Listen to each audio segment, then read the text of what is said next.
Merci. Vous m'entendez? Ah oui, je m'entends aussi, du coup, ça. Bonsoir tout le monde, vous allez bien?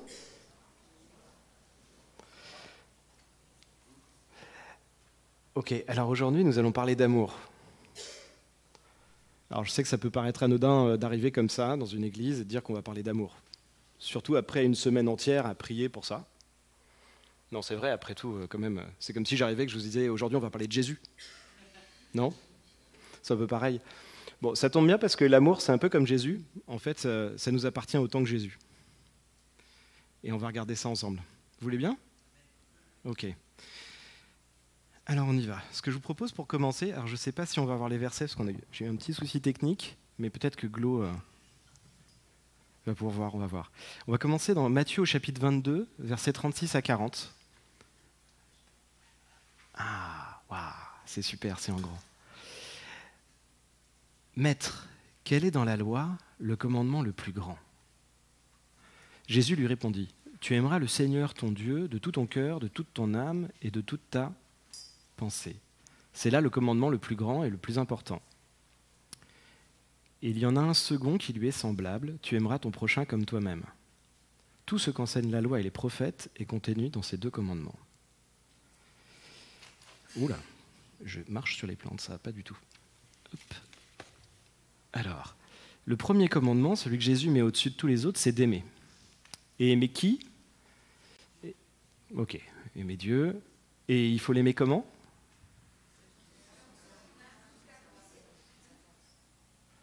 Ouais, ça c'est dans Luc, toute sa force. Dans Matthieu, c'est tout ton cœur, toute ton âme, toute sa pensée. Mais je pense que ça marche aussi avec toute sa force. On l'a chanté même en plus tout à l'heure. Voilà, Jésus ne nous laisse pas le choix. Il n'est pas prévu d'aimer Dieu seulement le dimanche, ou seulement quand on juge qu'il le mérite, ou que ce qu'il fait est bien, ou du bout des lèvres. On doit aimer Dieu de tout son cœur, de toute son âme, de toute sa pensée. Alors, c'est intéressant parce qu'en fait, vous savez, moi je pratique souvent la louange, c'est un sport que je pratique, et en fait, il y a beaucoup de chants sur l'amour de Dieu. Mais en fait, je m'aperçois qu'il y a beaucoup de chants sur l'amour de Dieu et en fait, assez peu de prédications sur l'amour de Dieu. C'est comme si c'était une évidence, on le chante comme si c'était une évidence. Mais est-ce que c'est vraiment une évidence?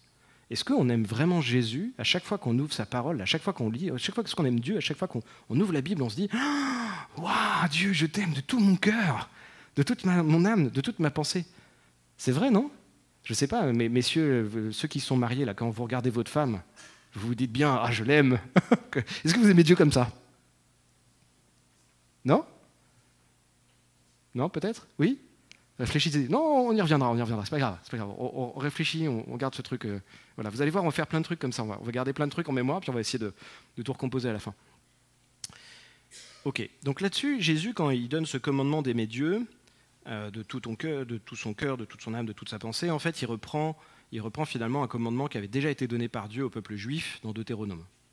Hein, ça, dans l'Ancien Testament, en fait, c'était déjà quelque chose de connu. Et en fait, moi, quand je me pose cette question de pourquoi en fait finalement Dieu nous demande de l'aimer aussi pleinement et aussi complètement, je me pose la question de comment Dieu nous aime. Et quand je cherche à mettre des mots dessus, la première chose qui me vient à l'esprit, en fait, c'est l'image du père et de ses enfants. Alors je dis le père et ses enfants, mais en fait, ça marche pour tout le monde. On n'a pas besoin d'être papa. En fait, je pense que dès qu'on regarde un enfant, essayez de regarder un enfant jouer et de ne pas l'aimer. C'est compliqué quand même, hein? Un enfant qui joue, un enfant qui rigole, un enfant qui sourit, c'est aimable quand même, un enfant. Dieu, c'est comme ça en fait qu'il nous regarde. Pour lui, on est ses enfants. Et finalement, en fait, quand il nous demande de l'aimer de tout notre cœur, de toute notre pensée, de toute notre âme, de toute notre force, c'est parce qu'il nous aime comme ça en fait. Il y a déjà quelque chose de réciproque là-dedans. On n'est pas dans quelque chose qui nous demande en disant « vous allez faire ça, et puis moi, je ferai des trucs de Dieu ». Non, en fait, c'est déjà son truc à lui de nous aimer comme ça, en fait. Lui, il nous aime comme ça. Et finalement, ce qu'il nous demande, c'est simplement une réciprocité.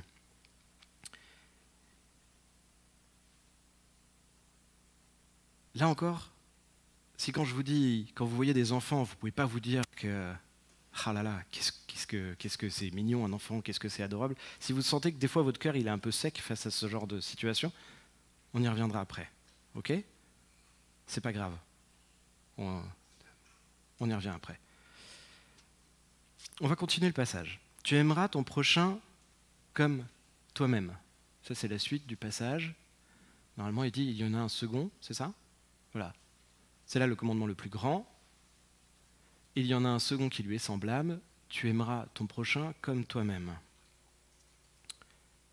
Ouais, alors ça aussi, c'est un drôle d'enjeu quand même, hein, d'aimer son prochain comme soi-même. C'est pas toujours évident. Non, je sais pas pour vous, mais en tout cas pour moi, c'est pas toujours évident. Voilà. En tout cas, il implique, ça a l'air d'être une conséquence directe du fait d'aimer Dieu. C'est-à-dire qu'en fait, apparemment, quand on aime Dieu, premier truc que dit Jésus, c'est alors attendez, il faut aimer Dieu, mais il y en a un qui est identique, c'est le fait d'aimer les autres. On a un corollaire qui a l'air de venir directement comme ça.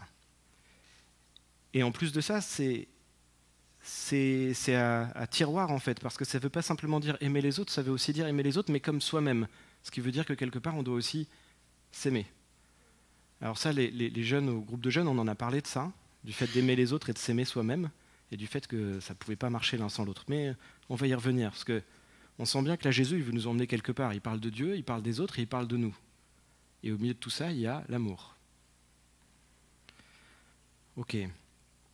J'ai l'impression qu'on tient un truc sur l'amour. On a une trame qui a l'air de dérouler. Si on prend la suite du passage, tout ce qu'enseignent la loi et les prophètes est contenu dans ces 2 commandements. Waouh! Et du coup, ça veut dire qu'en fait, dans 2 phrases, vous mettez toute la loi, donc toute la loi, c'est tout le Pentateuque, et tous les prophètes. C'est la grosse partie de la Bible, en fait. Hein. C'est pas la petite, c'est la grosse partie, juste dans 2 phrases. Waouh! Ça, c'est quand même plutôt fort, parce qu'en fait, ça veut dire que finalement, tout ce qu'on croit être des histoires d'un peuple juif, tout ce qu'on croit être finalement des contraintes, des règles, c'est que les commandements dans l'Ancien Testament, c'est quand même assez restrictif. Ça a l'air d'être c'est toujours tu ne pas, tu ne pas, tu ne pas, tu ne pas. En fait, tout ça, ça parle d'amour. C'est étonnant, non ? Bon, en fait, il n'y a pas que dans l'Ancien Testament, je crois qu'on parle de l'amour, non ? Vous avez d'autres passages dans la Bible qui vous viennent si je vous dis l'amour? C'est où dans la Bible? 1 Corinthiens 13, l'amour. Vous en avez d'autres? Cantique des cantiques, ça marche aussi. Alors là, c'est l'amour aussi. Jean 3,16, ah bah oui, ça c'est très très clair. Est-ce qu'il y en a d'autres? Je pense qu'il y en a beaucoup. Hein. Je pense que vous pouvez prendre toute l'épître de Jean, vous pouvez prendre les lettres de Jean, après l'évangile de Jean, les épîtres de Jean, ça parle que d'amour, en fait. C'est que des déclarations d'amour tout le temps.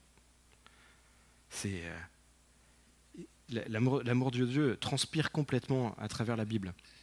Et du coup, c'est intéressant parce qu'au moment où Jésus dit ça, ou répond ça, ils n'ont que la loi et les prophètes. Ils n'ont pas le reste de la Bible. Il les a pas spoilés en leur disant vous verrez, et après il y aura d'autres livres et ça parlera aussi de l'amour. Non, il leur dit simplement tout ce qui a déjà été écrit, en fait, ça parle que de l'amour, en fait. Et ça tombe bien parce que la conséquence de ça, c'est la suite de ça, c'est qu'on va continuer à parler d'amour. En tout cas, sachez qu'aujourd'hui, Dieu se réjouit. Et vous savez pourquoi il se réjouit? Parce que dans Osée, le Seigneur dit « Car je prends plaisir à l'amour bien plus qu'au sacrifice, à la connaissance de Dieu bien plus qu'aux holocaustes. » Et quand j'entends que vous connaissez vos passages qui parlent d'amour, je pense que Dieu se réjouit. Donc pour résumer, on a la relation d'amour qu'on a avec Dieu, ça, c'est des choses sur lesquelles on a prié aussi cette semaine. On a l'amour qu'on doit se porter les uns pour les autres, c'est aussi des choses sur lesquelles on a prié cette semaine. Et puis on a s'aimer soi-même. On a ces 3 dimensions d'amour. Alors moi j'avais fait des petites phrases, alors je ne sais pas si elles seront toujours là. Moi j'avais gardé en tête, la première partie c'était apprendre à aimer, c'est découvrir la nature de Dieu. Le deuxième c'était aimer les autres, c'est présenter Dieu aux autres. Et le troisième c'était s'aimer soi-même, c'est respecter la création de Dieu. On va revenir sur ces 3 thèmes. Donc le premier, apprendre à aimer, c'est découvrir la nature de Dieu. Donc on l'a vu, Dieu finalement, enfin l'amour finalement, dans l'enseignement à ce moment-là que donne Jésus, c'est le ciment de notre relation avec Dieu. Il dit pas, dans tous les commandements, il n'a pas pris je suis l'Éternel ton Dieu, tu ne feras pas d'idole. Il n'a pas pris tu ne voleras point. Il n'a pas pris. Il a gardé celui sur l'amour. Il a gardé le commandement sur l'amour. Dieu nous aime et il le clame dans l'Ancien Testament. C'est pour ça qu'il a sauvé Noé. C'est pour ça qu'il a donné les 10 commandements. Parce que s'il ne voulait pas nous sauver, s'il ne voulait pas d'une relation avec nous, il ne nous aimerait pas. S'il nous aime, s'il a donné ces 10 commandements, s'il a sauvé Noé, c'est parce qu'il voulait, c'est parce qu'il nous aimait. Et même après, si on prend par exemple, là c'est un peu plus loin dans Deutéronome, dans Deutéronome 23, vous avez Balaam qui est appelé à maudire le peuple juif. Et Balaam, à chaque fois qu'il essaye de maudire le peuple juif, il n'y arrive pas. Et qu'est-ce que dit Deutéronome 23, 6 ? Mais l'Éternel, votre Dieu, a refusé d'écouter Balaam, et il a changé pour vous la malédiction en bénédiction. Car l'Éternel, votre Dieu, vous aime. Dieu est tout-puissant, et quand il choisit d'aimer quelqu'un, c'est pour toujours. Peu importe la situation, peu importe la circonstance, peu importe tout ce qui va se passer dans l'histoire du peuple juif, il les aime au début, il les aime toujours aujourd'hui, et il les aimera demain. Et c'est la même chose pour nous. Dans Osée, si vous prenez le ministère d'Osée, si vous prenez le livre d'Osée, c'est entièrement sur l'amour. Toutes les prophéties d'Osée, Osée est venu pour apporter l'amour au peuple, pour dire au peuple combien Dieu les aime. Alors même que le peuple à ce moment-là, le peuple juif à ce moment-là, est complètement détourné de Dieu. Si vous prenez Osée 3.1, « Et l'Éternel me dit, va encore aimer une femme adultère aimant le mal, aime-la comme l'Éternel aime les Israélites, alors que ceux-ci se tournent vers d'autres dieux et se délectent de gâteaux de raisins consacrés. » C'est-à-dire alors même qu'on est dans la pire situation, le peuple à ce moment-là est complètement détourné de Dieu, mais Dieu continue de l'aimer. Et il continue à lui pourvoir des prophètes, il continue à essayer de venir le chercher en lui disant « Mais je t'aime, reviens à moi ». Dans Daniel, alors que Daniel prie, dans Daniel 9 au verset 23, on peut lire « Dès que tu as commencé ta supplique, un message a été émis. Et je suis venu pour te le communiquer, car tu es bien aimé de Dieu. Sois donc attentif à ce message et comprends cette vision. » Dieu est fidèle et Dieu veut cette relation d'amour. Daniel se met à genoux pour prier Dieu. Il se met à genoux à ce moment-là pour prier Dieu pour son peuple qui est en exil à Babylone. Et qu'est-ce que dit ce passage ? Dès que tu as commencé ta supplique, il n'attend pas de Daniel que Daniel ait fait des supplications pendant des heures pour commencer à lui communiquer quelque chose. Dès qu'il a commencé à prier, Dieu est déjà en train d'agir. Il attend que ça, en fait. Et cette vérité qui est vraie pour Daniel, elle est toujours vraie pour nous aujourd'hui. C'est ça la relation d'amour que Dieu veut avec nous.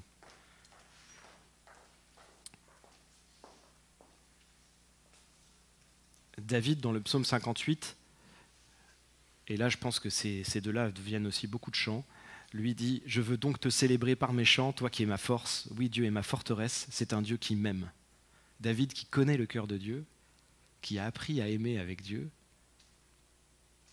il sait que son Dieu l'aime. Peu importe les circonstances, peu importe ce qui se passe, il sait que Dieu l'aime. Donc oui, Dieu nous aime, et cela avant même que finalement nous ayons fait la moindre preuve d'amour, et que nous-mêmes nous ayons fait la moindre chose. Et ça, si vous avez bien écouté et lu, c'est que des passages de l'Ancien Testament. Je vous parle du fait que Dieu nous aime et a proclamé son amour avant même l'arrivée de Jésus. L'arrivée de Jésus et Jean 3,16 que tu citais tout à l'heure, Mams, c'est l'apothéose de l'amour de Dieu. C'est le moment où Dieu, il a tellement crié vers nous son amour qu'il en est à aller donner son Fils pour nous. Je ne sais pas si vous imaginez. Et là, après, on va parler de tout ton cœur, de toute ta pensée, de toute ta force, de toute ton âme. C'est ce que Dieu fait. Dieu il passe tout l'Ancien Testament à nous aimer comme ça, tellement fort qu'il finit par sacrifier sa propre chair pour nous. Jésus est la preuve par sa vie, sa mort et sa résurrection de l'amour de Dieu pour nous. Et quand Dieu nous demande de l'aimer de toute notre âme, de tout notre cœur et de toute notre force, c'est pas qu'il réclame un effort de notre part, c'est simplement qu'il demande qu'on l'aime comme lui, il nous aime. Dans 1 Jean 4, verset 8, il est dit « il est écrit « Celui qui n'aime pas n'a pas connu Dieu, car Dieu est amour. » Donc vous vous souvenez quand je vous disais au début, Jésus, amour, c'est évident, c'est à nous, ça nous appartient. Nous ne le faisons pas voler, ne laissons pas les autres parler d'amour pour nous. Ok ? On a tout ce qu'il faut pour parler d'amour ici. Mais alors du coup, ça amène des questions. Est-ce que nous sommes à l'amour, est-ce que nous sommes à la hauteur de l'amour de Dieu ? Est-ce qu'on lui donne vraiment la place qu'il nous demande dans notre cœur ? Quand on dit « mon cœur t'appartient », on l'a chanté, hein ? On l'a tous chanté. Moi, je l'ai chanté très fort. Je suis le premier à l'avoir chanté très fort. C'est pas des questions faciles, mais c'est des questions qui font partie de notre marche avec Dieu, de notre apprentissage en tant que disciple. Elles sont sur le chemin de la sanctification. Donc, je vais vous aider. Hein. On n'est pas à la hauteur de l'amour de Dieu. On n'est pas à la hauteur de l'amour de Dieu, c'est pour ça qu'on parle de la grâce. Si on méritait l'amour de Dieu, on n'aurait pas besoin de sa grâce. Et donc en fait, la seule exception, ce serait que si vraiment on était parfaitement aligné avec Dieu, avec sa pensée, complètement conduit par son esprit, 24 heures sur 24. Alors là, dans ces cas-là, moi, j'ai pas besoin de te dire quoi faire. Si tu es dans cette situation, tu sais quoi faire. Dieu te le dit déjà. C'est bon. Voilà. Mais je pense que même là, on restera sous la grâce et on restera sous la grâce jusqu'au bout. Jusqu'à ce qu'on ait rejoint le Père. Jésus, à son tour, il lie l'amour à ses commandements. Ce qu'il va dire, lui, dans Jean 14, 15, par exemple, c'est « Si vous m'aimez, gardez mes commandements ». Et ces commandements, il n'y en a pas beaucoup. Hein. Tu aimeras ton Dieu, aime ton prochain comme toi-même. Moi, j'en connais que 2. Et en fait, il complète avec une réciprocité dans Jean 15. « Comme le Père m'a aimé, je vous ai aimé. Demeurez dans mon amour. Si vous gardez mes commandements, vous demeurerez dans mon amour.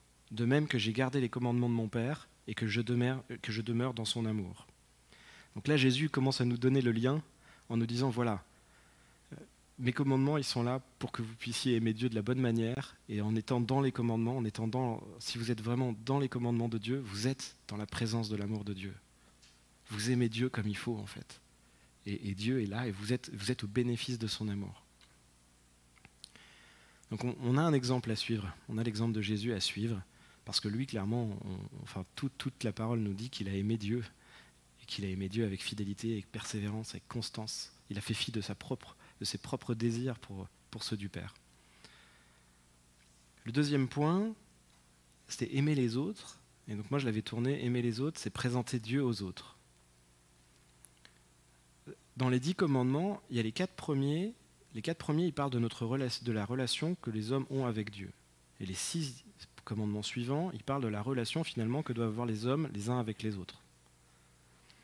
Allez regarder dans Deutéronome si vous voulez voir, donc les premiers sont vraiment sur le culte, la manière dont on doit rendre un culte à Dieu, jusqu'au fait d'avoir le 7e jour qui est chômé. Et puis après, on entame sur tu ne voleras point, tu ne mentiras point, etc. On a tous les tu ne pas, mais qui est vis-à-vis des autres. Et quand Jésus répond aux pharisiens, il reprend la même logique. Premièrement, il dit aimer Dieu. Finalement, il fait la synthèse des 4 premiers.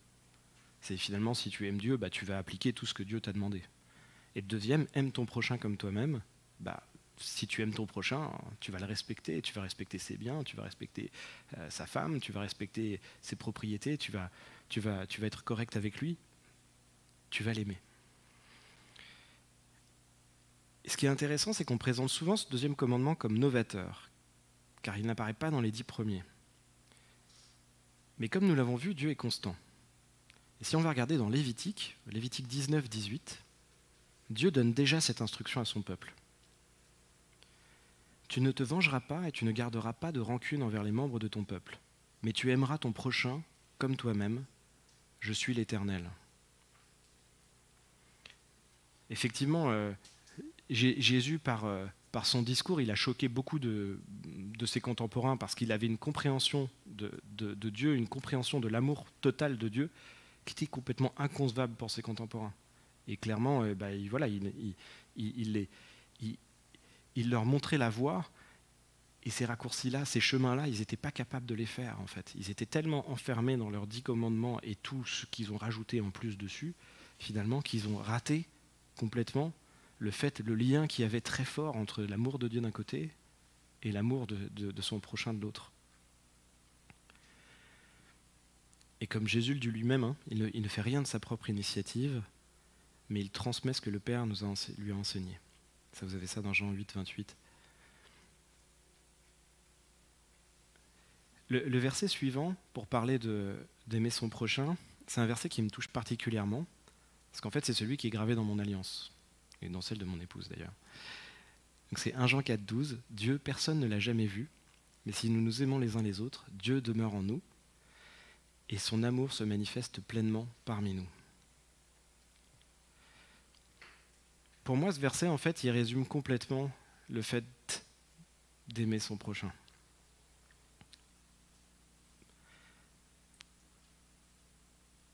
En fait, il énonce une série de vérités qui sont toutes évidentes, simples et puissantes. La première vérité, Dieu, personne ne l'a jamais vu. C'est vrai. Certains l'ont vu passer de dos, il y en a qui l'ont entendu aussi, mais personne, concrètement, dans la Bible, il ne nous est jamais dit, il a vu Dieu. Il est dit qu'il a vu la gloire de Dieu, mais personne n'a jamais vu Dieu, c'est vrai. La deuxième partie, si nous nous aimons les uns les autres, donc là, on arrive à notre aimer son prochain. Et c'est un amour réciproque. Si vous regardez, c'est pas si tu aimes ton prochain, c'est si nous nous aimons les uns les autres. C'est un amour qui est réciproque. Dieu demeure en nous. Donc là, on reprend ce que Jésus enseignait en disant, si tu obéis si tu suis mes commandements, tu seras dans mon amour. Tu seras dans l'amour du Père. Dieu demeure en nous. Et son amour se manifeste pleinement parmi nous. L'amour de Dieu se manifeste lorsque nous nous aimons les uns les autres. Lorsque nous nous aimons les uns les autres et qu'il nous aime, alors l'amour de Dieu se manifeste. On peut le tourner dans tous les sens. Le fait de s'aimer, c'est une manière de témoigner de l'amour de Dieu. C'est une manière de rendre visible l'amour de Dieu. Alors si vous voulez témoigner de Dieu, aimez. C'est aussi simple que ça. À chaque fois que vous faites des actes d'amour, à chaque fois que les gens viennent ici, par exemple, et sont touchés par le lien qu'il y a entre les frères et sœurs, en fait, ce qu'ils ne comprennent pas à ce moment-là, peut-être, c'est qu'en fait, ils sont touchés par l'amour de Dieu.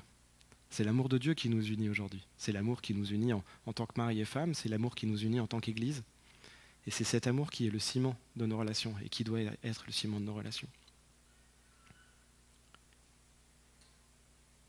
La dernière partie, c'était du verset, c'était « comme toi-même ». Moi, j'avais noté ça, s'aimer soi-même, c'est respecter la création de Dieu. Nous avons vu que Dieu nous appelle à cette relation d'amour réciproque et qu'une des conséquences, c'est finalement qu'on apprenne à aimer, qu'on accroît notre capacité à aimer. Si on arrive à se mettre bien en ligne avec Dieu, on va naturellement aller aussi changer notre regard sur les autres, on va se mettre à avoir sans doute moins de jugement les uns pour les autres, plus de patience les uns pour les autres, plus de tout ce qui est dans 1 Corinthiens 13, qui sont les fruits de l'amour. L'amour est patient, l'amour est infini, l'amour, à la fin il ne restera que l'amour d'ailleurs.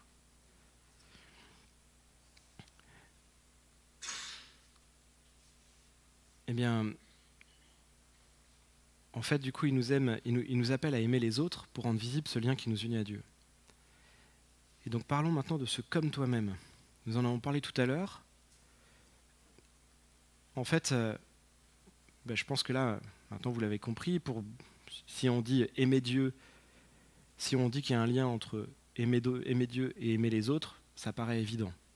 Ça vous paraît évident ou pas encore? Ou je continue, je peux continuer, il y a d'autres passages. Oui, ça c'est évident? Ok. Parfois, en revanche, ce qui est un peu moins évident, c'est cette histoire de « comme toi-même ». Parce que finalement, et ça on le voit bien des fois dans les traditions. La tradition, c'est quelque chose dans l'Église qui aide des fois à faire des choses où on va servir par tradition. On va se mettre au service des autres par tradition. On va faire des choses par tradition plutôt qu'en fait par amour. Pourquoi ? Parce qu'en fait, à ce moment-là, peut-être qu'on est blessé, peut-être qu'on a mal, et peut-être que du coup, c'est dur pour nous d'aimer à ce moment-là. Et du coup, la tradition, elle est pratique parce que la tradition, elle dit, bah ouais, mais comme tu es chrétien, tu vas cocher toutes ces cases. Et finalement, on aura l'impression qu'on est en train d'aimer son prochain, alors qu'en fait, on est juste en train de cocher des cases. Et ça, ce que je dis, je sais que c'est pas évident. Hein. C'est pas sympa non plus, mais c'est une réalité. Et c'est toute l'importance du comme toi-même. Si on n'est pas nous-mêmes, si on n'est pas conscient qu'on est une créature merveilleuse, qu'on est la création de Dieu. Dans le monde, il y a toujours des gens qui vont nous dire qu'on est trop gros, trop petit, trop grand, trop maigre, trop bavard, trop silencieux. On est toujours trop quelque chose. Pour Dieu, on n'est jamais trop. En fait, on n'est même jamais assez. Dieu, il veut juste qu'on soit là avec lui. Lui, Dieu nous voit tel qu'on est. On est une créature merveilleuse aux yeux de Dieu. Il n'y a rien à changer chez nous. Sinon, il l'aurait changé. Et sinon, d'ailleurs, il peut le changer. Parce qu'il est Dieu. Donc Dieu a toute l'attitude pour nous changer. Il sait le faire. Lui, nous, on ne peut peut-être pas, mais lui, il peut le faire. Donc si vous avez quelque chose où vous pensez que c'est pas raccord avec ce que Dieu veut pour votre vie, remettez-lui. Et si c'est pas raccord, il va le faire. Moi, je vous assure, il m'a transformé. Il a changé des choses en moi que je ne pensais pas pouvoir changer. Il reste du boulot. Mais ce que je dis là, moi, je vous le témoigne très humblement, parce que je me le suis déjà pris dans ma marche avec Dieu, ce mythe-là, de se dire, ok, je fais mon service, et quand je fais mon service, j'aime Dieu. Mais en fait, c'est pas toujours vrai. En fait, des fois, on fait son service juste parce que c'est dimanche, il est 17h, je suis à l'église. C'est mardi soir, c'est groupe de maison. C'est jeudi soir, c'est répète de groupe de langue. Je fais les annonces en même temps. C'est une technique, c'est pour gagner du temps. Non, mais ce que je veux dire, c'est ça, on coche les cases, et à la fin, en fait, est-ce qu'on a vraiment aimé Dieu? Et juste pour vous dire, c'était quoi? C'était il y a un peu plus d'un an. Il y a un peu plus d'un an, j'ai un peu déconné, et j'ai eu un accès de colère, et suite à cet accès de colère, je me suis blessé à la main. Et il se trouve que du coup, ça m'a un peu arrêté dans plein d'activités, parce que quand on a la main blessée, et qu'en plus c'est la main droite, et qu'on est droitier, il y a 2-3 trucs, c'est un peu compliqué à faire. Et il se trouve que du coup, j'avais une étude biblique que j'avais pas faite depuis, que j'avais posée sur une étagère, qu'on m'avait donnée, que j'avais posée sur une étagère, que j'avais jamais faite. Je me suis dit, tiens, c'est peut-être le moment. Je l'ai prise. Et la première question, c'était, est-ce que tu aimes Dieu? C'était il y a 1 an et demi. Hein. Et c'était compliqué de répondre en fait. J'étais là avec mon crayon, et j'avais envie de dire, oui. Et en même temps, j'avais ce truc de me dire, mais je suis dans l'intimité de ma chambre, là je suis tout seul, il y a personne. C'était compliqué en fait. Et je me suis aperçu que c'était un moment où, oui, forcément, voilà, avec la fatigue, avec l'usure, etc. En fait, je pense que à ce moment-là, j'étais sec moi-même. Et du coup, c'était compliqué pour moi d'aimer. Et finalement, ce que je faisais, j'avais l'impression que c'était des gestes d'amour, mais c'était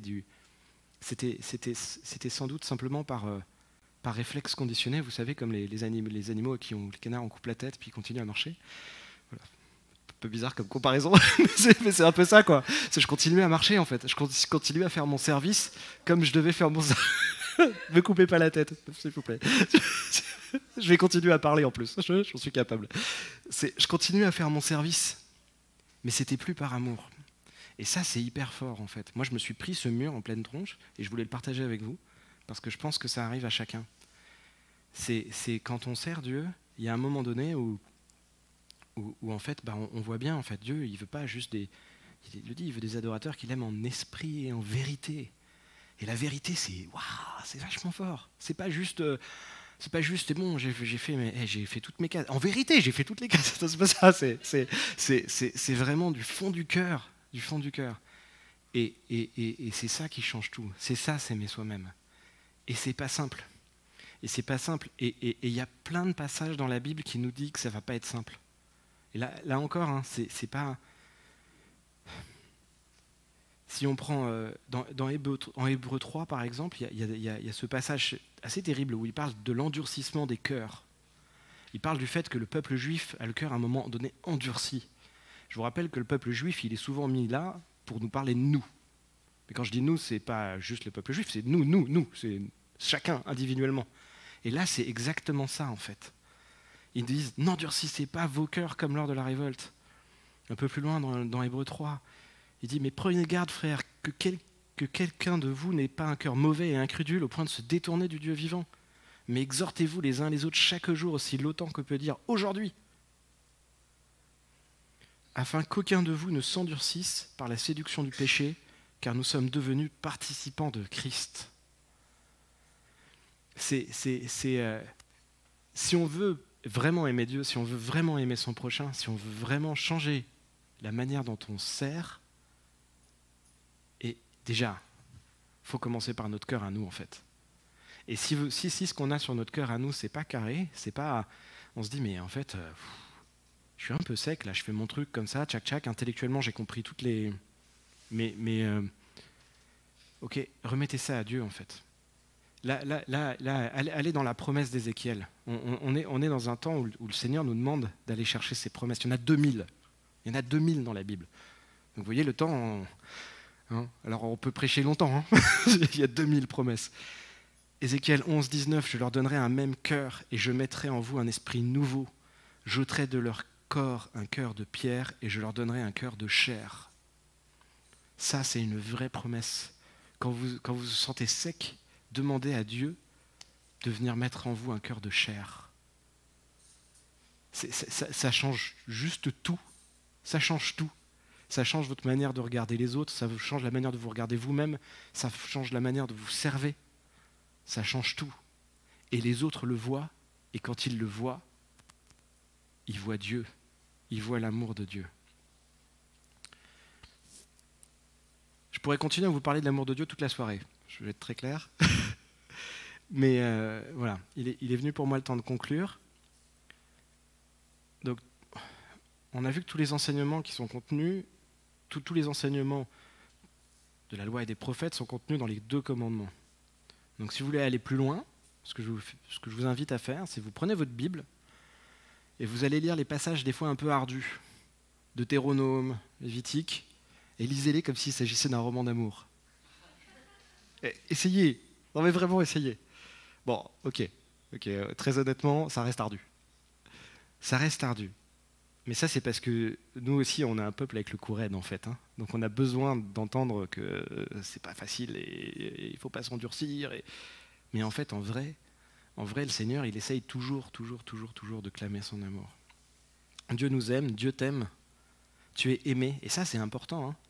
Et aujourd'hui, dans le monde dans lequel on est, est-ce qu'il y a beaucoup de gens, là, vous allez dans la rue, vous demandez aux gens, est-ce que vous êtes aimé? Vous avez déjà essayé de faire ça? Non? Il faudrait qu'on essaye, on sort là. On va arrêter des gens, on leur demande s'ils sont aimés. Ils vont nous prendre un peu pour des gens bizarres. Mais c'est quand même curieux qu'on nous prenne pour des gens bizarres, non? Si Dieu est amour, c'est quelque chose qui devrait être connu de tout le monde, qui devrait être accepté de tout le monde. Enfin, je veux dire, tout le monde aime les histoires d'amour, non? Enfin, c'est quelque chose de sympa, les histoires d'amour. Alors pourquoi quand on dit à quelqu'un « Hey, tu aimes quelqu'un? Est-ce que tu es aimé ?» C'est bizarre. Non, je sais pas, on dit quelqu'un, tu aimes le foot, tu vois, tu aimes jouer, tu vois, on ne peut pas dire tu es aimé, Pourtant, Dieu veut qu'on soit conscient de cette réalité. Nous ne faisons pas voler cette réalité du fait qu'on est aimé de Dieu. Ok? Tous les jours de votre vie, vous êtes aimé de Dieu. Quand vous levez le matin que ça ne va pas, quand vous êtes au travail que ça ne va pas, je sais, il y a plein de moments où ça ne va pas, en plus on est français, on râle tout le temps. Ça c'est vrai, tu vois? On râle tout le temps, ok, mais en fait on est toujours aimé. Amen? Ok. Je ne veux pas vous laisser partir quand même, surtout sans qu'on ait tous prié et qu'on va prendre un moment de prière ensemble, notamment sur cette histoire du cœur endurci. Parce que pour moi, ça reste quand même quelque chose de central en fait. Si on ne demande pas à Dieu de venir faire le ménage là-dedans, nous donner aussi par son esprit le fait d'apprendre à l'aimer de tout notre cœur, ça s'apprend. Il ne faut pas croire que c'est quelque chose, on plonge là-bas, on sort de l'eau et tac, on aime Dieu de tout notre cœur, de toute notre âme et de toute notre pensée. Il ne faut pas croire ça. Il y en a qui en sont capables, mais je pense qu'ils avaient déjà un cœur pour ça avant. Mais pour tous les autres comme moi, je vous propose, on va prendre ce temps de prière ensemble. Juste après, là, on va prendre un dernier verset et après, je vous propose qu'on prenne ce temps de prière. Et s'il y en a qui sont qui sont vraiment dans l'affliction, qui se sentent pas bien vis-à-vis de ça, qui se disent moi j'ai un truc là, j'aimerais que le Seigneur m'aide, n'hésitez pas à avancer et on va prier pour vous pour ça, ok, spécifiquement. Il n'y a pas de honte à avoir, à se dire j'ai du mal à aimer. Il n'y a pas de honte parce que il y a 60 ces livres qui parlent de ça, là, hein, que tous les chrétiens ils lisent toute la semaine. C'est bien pour quelque chose en fait. Hein. C'est parce qu'on doit être enseigné sur comment aimer. On doit être sans cesse renouvelé vis-à-vis de ça. Tout le monde autour de nous tire sur le fait que c'est mieux d'être tout seul, qu'on peut se réaliser, enfin je veux dire, il y a plein de choses partout qui vous disent oui, levez-vous à 5h du matin et votre vie elle sera changée, couchez-vous, je sais pas moi, dormez sur un sol dur et ça ira mieux dans votre vie. Il y a plein de gourous qui vous annoncent plein de choses différentes pour changer votre vie. Moi je vous le dis, ce qui change la vie c'est l'amour. Et c'est l'amour de Dieu. Et la recette, il n'y en a pas 36, hein, c'est dans la prière. On prie Dieu, on lui demande de nous apprendre comment aimer. Et c'est ça qui change la vie. C'est le seul moyen de changer notre vie. Après, tout le reste, on peut aimer à faire du sport, tout ça, machin, mais c'est ça qui change. On peut prendre un dernier verset ensemble et après, on se met à fond dans les travaux pratiques. On fait ça ?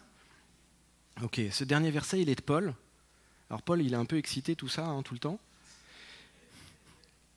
Mais parce que lui, pour le coup, je pense qu'il s'est pris l'amour de Dieu en pleine face. Voilà, comme on dit, c'est ça, là, quand il était aveugle, on disait ça mardi soir, c'est marrant, Paul, il voyait rien, mais c'était le seul à voir, en fait. C'est le seul qui avait vu Jésus. On a dit ça mardi soir à l'étude biblique, et c'est vrai que, lui, il l'a vu, l'amour de Dieu.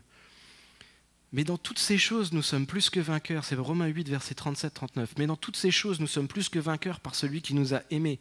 Car j'ai l'assurance que ni la mort, ni la vie, ni les anges, ni les dominations, ni les choses présentes, ni les choses à venir, ni les puissances, ni la hauteur, ni la profondeur, ni aucune créature ne pourra nous séparer de l'amour de Dieu manifesté en Jésus-Christ notre Seigneur. Amen. Amen. Je vous invite à prier tous ensemble. Seigneur, Père éternel, merci Père éternel. Merci, je t'appelle Papa, Seigneur, parce que tu nous aimes. Je t'appelle Papa parce que tu m'aimes comme un fils, parce que tu nous aimes comme tes enfants. Merci Seigneur parce que tu nous as donné ton Fils pour que nous ne périssions pas et pour que nous ayons la vie éternelle. Seigneur, tu nous as fait tant de preuves d'amour. Aujourd'hui, nous sommes sous ta grâce, Seigneur, parce qu'il n'y a aucun d'entre nous qui mérite ton amour. Nous n'avons rien fait pour ça. Mais toi, tu nous aimes. Seigneur, merci Père éternel pour cet amour incroyable. Merci Seigneur parce qu'il n'y a personne ici qui est irrécupérable. Parce qu'il n'y a personne qui a le cœur assez dur. Parce qu'il n'y a personne qui a les pensées assez noires et assez sombres pour que tu puisses venir les balayer, pour que tu puisses venir souffler ta puissance, Seigneur, ta pneuma, Seigneur, ton esprit, que ton esprit vienne, Seigneur, et qu'il vienne balayer, Seigneur, tout ce qui est dans nos cœurs, Seigneur, n'est pas de toi. Toutes ces pensées, Seigneur, qui ne sont pas de toi, pour les remplacer par ton amour. Merci Seigneur parce que grâce à toi nous sommes aimés, parce que nous sommes une famille, parce que nous avons toujours des frères et sœurs vers qui nous tourner, parce que nous avons ta parole pour nous enseigner comment aimer, parce que nous avons l'exemple de ton Fils Jésus à suivre. Merci Père éternel parce que tu nous montres comment t'aimer, parce que tu nous montres comment aimer nos frères et sœurs, et parce que tu nous aimes, Seigneur, parce que tu nous as créés, Seigneur. Merci Père éternel. Sois glorifié, Seigneur Jésus. Amen. Amen, amen, amen. Amen. Père éternel, Seigneur, Seigneur, je veux te remettre, Seigneur, ceux de l'Assemblée, Seigneur, qui ont le cœur, Seigneur, sec aujourd'hui, Seigneur. Je veux te remettre, Seigneur, ceux qui Seigneur, sont fatigués. Nous avons le droit d'être fatigués. Nous avons le droit d'avoir un genou à terre. Nous avons le droit d'avoir les deux genoux à terre. Nous avons le droit de plier, Seigneur. Parce que toi, tu ne plies pas. Parce qu'on peut toujours s'appuyer sur toi. Parce que tu es là, Seigneur. Père éternel, vraiment, je te remets, Seigneur, l'état de nos cœurs. Je te remets l'état de nos cœurs pour que tu puisses vraiment les transformer. Pour que tu puisses venir y déposer, Seigneur. Faire ce dépôt d'amour, Seigneur, de ton amour. Montre-nous comment aimer, Seigneur. Viens faire battre nos cœurs. Père éternel, que ceux, Seigneur, que s'il y en a, Seigneur, qui soient dans l'assemblée, Seigneur, qui soient dans l'affliction, qui se sentent, Seigneur, vidés. Ça peut être également, Seigneur, des blessures. Seigneur, je veux te remettre les blessures. Je veux te remettre les blessures, Seigneur. Ça peut être des blessures d'amour, ça peut être des outrages, Seigneur, qu'on a subis et qui viennent, Seigneur, assécher notre cœur, qui viennent qui viennent nous couper de ton amour. Père éternel, tu es le Dieu tout-puissant. Il n'y a rien, il n'y a aucune hauteur, il n'y a aucune profondeur, il n'y a aucune domination, aucune puissance qui peut empêcher ton amour de venir transformer ces cœurs. Aussi, Seigneur, viens rétablir ces cœurs. Viens, Seigneur, réparer ce qui est brisé. Seigneur, notre cœur ne peut pas se briser quand il est à toi, parce que toi, personne ne peut te briser. Père éternel, viens insuffler ta vie en nous, viens insuffler ton amour en nous. Viens nous aimer, Seigneur. Viens nous aimer entièrement. Remplis-nous de ton amour. Entoure-nous de tes bras d'amour. Père éternel, remplis-nous complètement, Seigneur, pour que nous puissions chanter ta gloire, que nous puissions nous tourner vers toi, Seigneur, que nous puissions avoir nos larmes qui coulent de nos yeux, que nous puissions avoir notre cœur qui bat à nouveau, que nous puissions vraiment t'adorer en esprit et en vérité, que nous puissions aimer comme tu aimes. Nous voulons voir avec les yeux de Jésus, nous voulons voir avec tes yeux, nous voulons aimer notre prochain comme toi tu nous aimes. Seigneur, nous voulons te connaître plus par ton amour, Seigneur. Merci, Seigneur. Sois glorifié, Seigneur Jésus, au nom puissant de ton Fils Jésus. Amen. Amen.